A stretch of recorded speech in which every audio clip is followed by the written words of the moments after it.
Welcome TVAI. Today, we bring you an in-depth report on one of the most heartbreaking and challenging disasters of the year. The devastating magnitude 7.7 earthquake that struck Myanmar on March 28, 2025, has shocked not only the Southeast Asian region but the entire world. While the death toll continues to climb and the affected areas remain in ruins, the global community has mobilized to assist Myanmar during one of its darkest hours.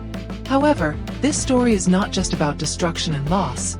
It is also about the human spirit, international solidarity, and the complex dynamics of delivering aid in a country grappling with political turmoil. The powerful earthquake, whose epicenter was located near Mandalay, Myanmar's second-largest city, has left a trail of destruction rarely seen in recent years. Entire villages have vanished under the rubble. Critical infrastructure, including roads, bridges, hospitals, and schools, has been either severely damaged or completely destroyed. Official reports from Myanmar's ruling military junta state that more than 1,644 people have perished, over 3,400 have been injured, and at least 139 are still missing. However, humanitarian organizations warn that the real numbers could be much higher, as many areas remain inaccessible and communication lines are down.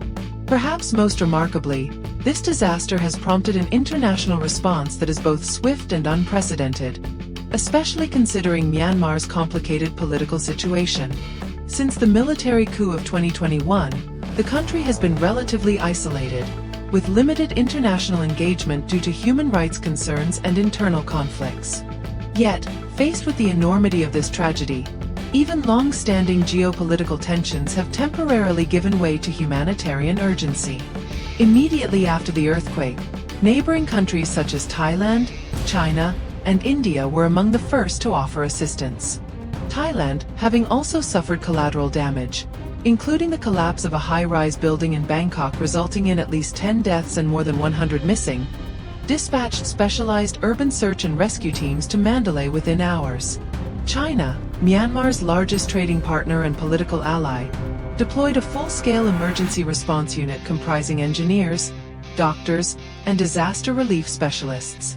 Chinese helicopters have been crucial in reaching remote and mountainous areas where roads have been obliterated. India, despite recent tensions with the junta, sent humanitarian aid convoys loaded with medical supplies, food, and temporary shelters through the border crossings in the northeastern state of Mizoram.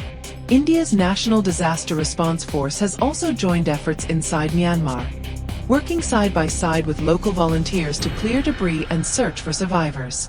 In a rare move, the military-led government of Myanmar issued an official invitation to international rescue teams and NGOs, suspending many of the usual bureaucratic hurdles that typically slow down foreign aid efforts. According to sources from the United Nations Office for the Coordination of Humanitarian Affairs, OCHA, the junta has allowed foreign teams to operate in at least 6 of the most affected regions, including Mandalay, Sagaing, and parts of Shan State. The United Nations itself has released an initial emergency fund of $5 million. However, Secretary General Antonio Guterres has called on the global community to dramatically increase support, noting that the scale of destruction and humanitarian needs will require far more resources in the coming weeks. In his words, "This is not just a regional crisis. It is a humanitarian emergency that demands an immediate, coordinated, and sustained international response." The European Union, Japan, South Korea, and even countries far beyond Asia such as Australia, Canada, and the United States have pledged financial aid and technical support.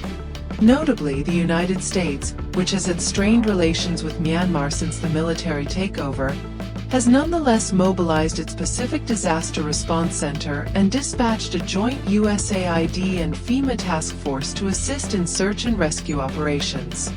American aircraft have already begun delivering vital supplies, including portable water purification systems, emergency medical kits, and satellite communication equipment.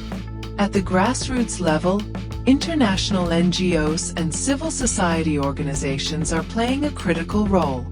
Médecins Sans Frontières, Doctors Without Borders, has set up mobile clinics in areas where local hospitals have collapsed. The Red Cross, in coordination with the International Federation of Red Cross and Red Crescent Societies, is distributing food, hygiene kits, and tarpaulins to thousands of displaced families. Smaller, regional NGOs from Malaysia, Singapore, and Indonesia are also contributing, providing essential goods and supporting logistical operations in hard-to-reach villages. However, delivering aid in Myanmar remains a formidable challenge.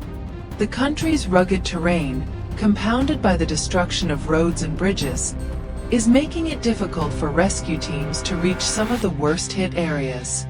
Moreover, intermittent aftershocks continue to threaten the safety of both survivors and rescuers. Many communities are still cut off, with residents relying on improvised means to survive as they await help. The political situation further complicates matters. While the junta's decision to welcome international assistance is seen as a positive step, there are growing concerns about whether the aid will be equitably distributed, especially to ethnic minority regions that have historically faced neglect or even hostility from the central government. Reports from local activists suggest that some areas dominated by ethnic groups have yet to receive significant assistance, raising fears that politics might undermine humanitarian efforts. Despite these difficulties, scenes of hope are emerging. Rescuers have successfully pulled dozens of people alive from the rubble, including a 6-year-old girl who survived more than 72 hours trapped beneath the debris of her collapsed home.